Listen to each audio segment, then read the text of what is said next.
nagdagdag tayo ng tag-isang kontaktor. Pero bago yan, ganito muna yung nangyari, no? Kwento ko sa inyo. Nagkaroon ng leak, nasira yung shop seal, kaya binaklas na namin. Ang dahilan, nagpatay ang nawasa. Naubusan ng laman, no? Yung cistern, kaya nag-init yung water pump at nasunog, no? Yung ating shop seal. At dito nga pala, no? Sa aming bagong water pump na ikakasa ay nagmano-mano kami sa pagtraha.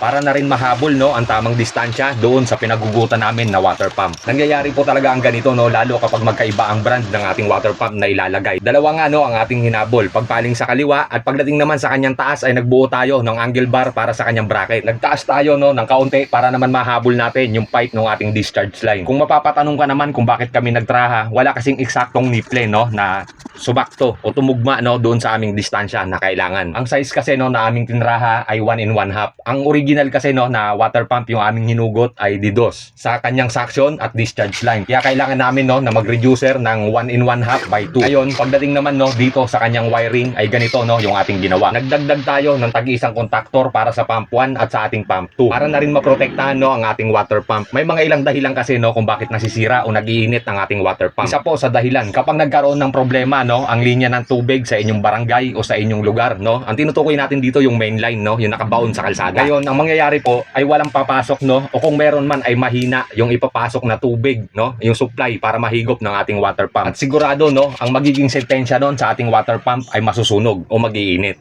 Ito na nga, no, yung pagtatapos ng ating wiring.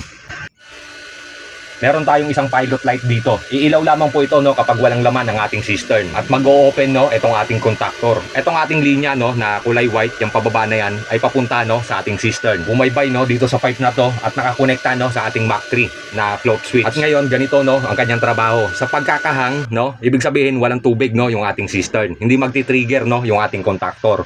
At ngayon makikita natin dito na iilaw, no, itong ating pilot light. Sa pag-ilaw ng ating pilot light, ibig sabihin, no, ay naka-open yung ating contactor. Na siya naman dahilan, no, na hindi aandar itong ating pump 1 at yung ating pump 2. Naglagay din tayo, no, nitong ating bypass at gagamitin lamang nila ito, no, in case of emergency.